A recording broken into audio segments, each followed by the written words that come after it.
I've been driving across the United States without using paved roads. I'm currently in the Smoky Mountains, and this is day 27.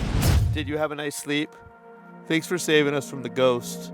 Last night was super duper scary. All right, guys, I respect nature, and I respect the ghost, and whatever haunted, scary energy was in that forest last night did not want me there. And I'm going to just go out on a limb here and assume it doesn't want you there either. That was a spooky thing last night, man. Oh my gosh. Is that a little banana? Little banana Ron? Baby banana Ron? I'm getting weird, guys. I've been by myself for too many days. Go get the squirrel. I said squirrel. I did. I said it. I said squirrel. Yes. What do you see? Is it a squirrel? There's a squirrel. There it is. Last night was absolutely terrifying. I spent all morning on my iPhone trying to figure out what this is, learning about the history of the area, messaging some Native American friends that I have back home. At first, I Googled a bunch of stuff and something suggested it was a skinwalker. Apparently, it's a spirit that can take over an animal. And my Native American friend I was talking to said no, what it was an evil spirit. And he said that the evil spirits are afraid of animals and that my dog is what saved me. I know this sounds crazy, and I would have never believed anything like this 24 hours prior. But I can assure you, and I swear on my name, that there is something in that forest, and it is not of this world, and it is not good energy. It is, by definition, evil. I started researching the area to see if anything happened to people in this area, and obviously with that, it went down a really dark pattern of horrible things that other humans do to each other, thinking if something happened out there in those hills. This location was close to a trailhead for a very popular hike in the area. I did learn that there was a man that went on a hike in that area, and then he went missing for the better part of 7 days. A search and rescue team finally found him, and he had some neurological thing happen to him, like amnesia or some brain damage of some sort. And he was not okay, and it doesn't sound like he ever will be okay. Out of respect for the family, I'm not going to elaborate anymore other than that. But I can't help to wonder if whatever happened to him was what happened to me, and I somehow had a different outcome by being able to get out of the area and or the dog saving me. But this was something real, and it's going to take some time to process. I'm going to continue to take the time and research and try to figure out what exactly this was, what exactly happened to me. And if you know of anything, I'd encourage you to leave it in the comments below so I can read about it. I can assure you on this though, there is much more to this reality in this world than what we could see right in front of us with our external senses. Well, friends, there's that last town, there's 2 coffee shops, and they are both closed on Tuesdays. So I drove for a little bit, found a super nice, relaxing spot to hang out at the cemetery. Just figured keep with the creepy theme that we got going on since last night.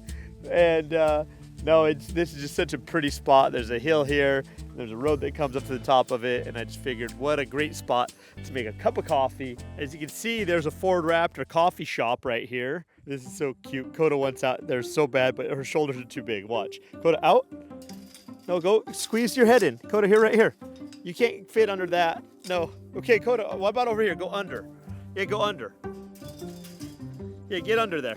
Oh, you can't? Yeah, get out that way. His shoulders are just too big. I love coffee. Do you love coffee? Everyone loves coffee. It's a spiritual moment when you get a cup of coffee in your hand with the fun angel water. It's delicious. I'll be honest, it's delicious. It's delicious water. But look, when I get this in that mineral, like it looks like I added salt to it. I did not. I swear to you that I did not add salt. That is just straight up minerals. That's wild, isn't it? It's been an amazing adventure, guys. It's like really, it's getting a little bit emotional that it's all coming to an end. Like tomorrow's my last day. What I'm going to do is we are going to find some cool stuff to check out today.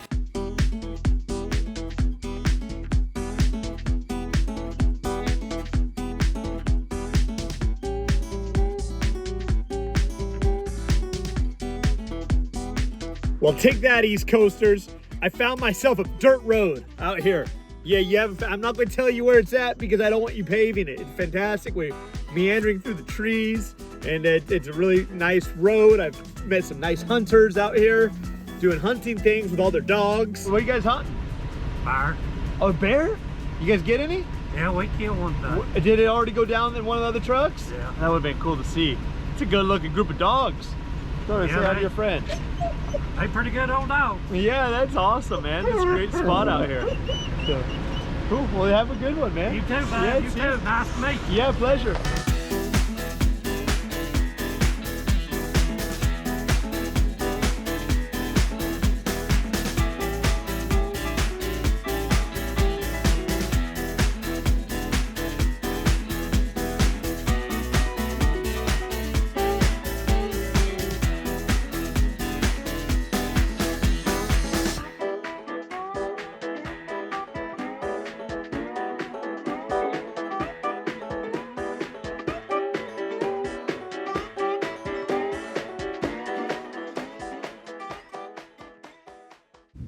As you can see, this is an American castle from the 1700s. You can tell it's a castle because it has that round thing there, and there's a moat down below it. Here's another American castle from the 17th century. They didn't have stones back then, and that's why they chose to make their castles out of wood. As you can see here, we have a fortified 17th century castle. They learned that the fireballs would burn down their structures, so they started covering them in license plates. This is another good example of 17th century American castles. And on today's programming, we're doing a Tennessee, North Carolina tour of 17th century American castles. As you can see, that is the first double-decker castle in the entire Americas. Have a nice night. Thank you. It's really hard to see, but that structure back there is super cool.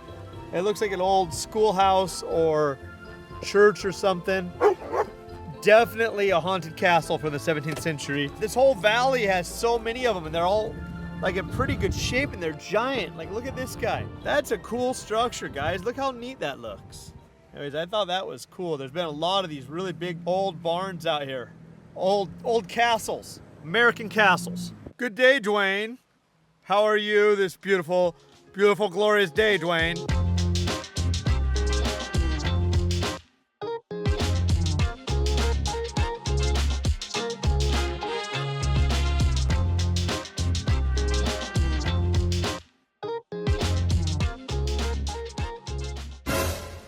Go, you want to get that deer? Go get it.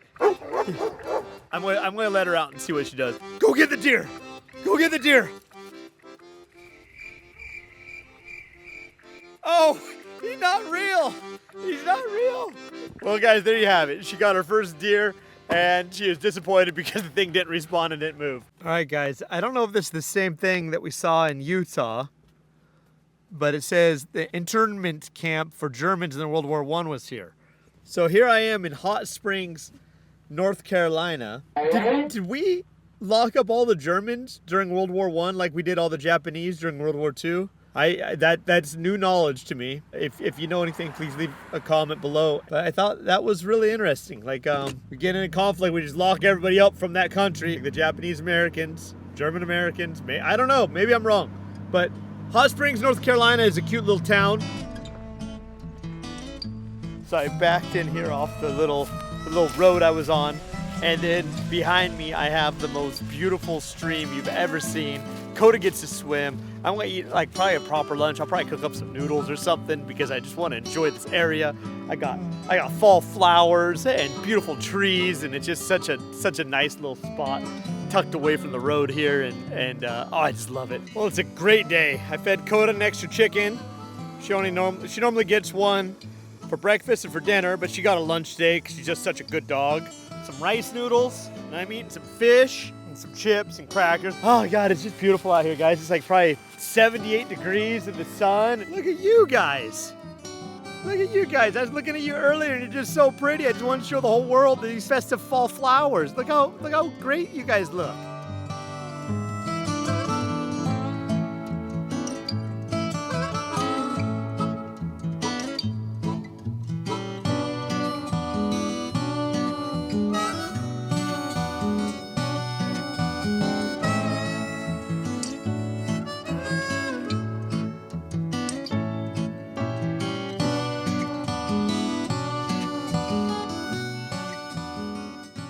been working on my English for 40 some odd years, and how do you say Pisgah National Forest, guys? That's where I'm at. Aren't you cute? As you know, every day when I find the most beautiful spot I could possibly imagine, I hide a lucky golden banana. At the end of my adventure, I'm going to release the GPS coordinates where all these lucky golden bananas will be hidden. This one will be hidden up there somewhere. Make sure you subscribe to my YouTube channel so you can get the GPS coordinates and you can come out here and get yourself a lucky golden banana.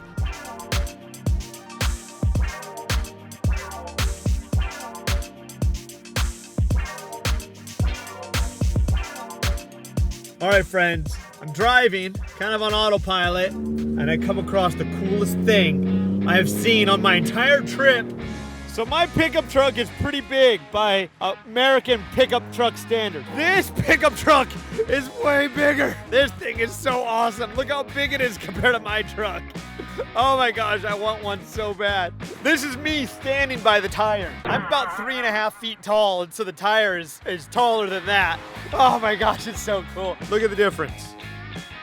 That is the most American thing ever. America. I need you to subscribe to my YouTube channel so I could buy one of these and park it in my front yard right next to my camel. Guys, I'm out here in Marion, North Carolina. This is where Bigfoot lives, and they have this Bigfoot that's like 3.5, 4 feet tall, and they also have an 8-foot one. I'm coming back through here and I'm picking that guy up. The wife's gonna be really happy. That's gonna be my gift I give her after playing hide and seek for the last 30 days. I just had my first fresh chestnut, so I'm gonna buy some of these. These are black walnuts. They will stain your hands. I know you can Google benefits of black walnut oil, and it has all sorts of good stuff. I just did not know what a black walnut looks like, and now I know, guys. I'm just discovering new things. These are not rotten oranges, and they are not. That is not where coffee comes from. So now we know. It's not fish or fruit, but it is beef and fruit, just fried form. It's amazing. I can't believe it that today was day 27 and tomorrow is day 28. I'm going to make it to the Atlantic Ocean tomorrow. That's super exciting.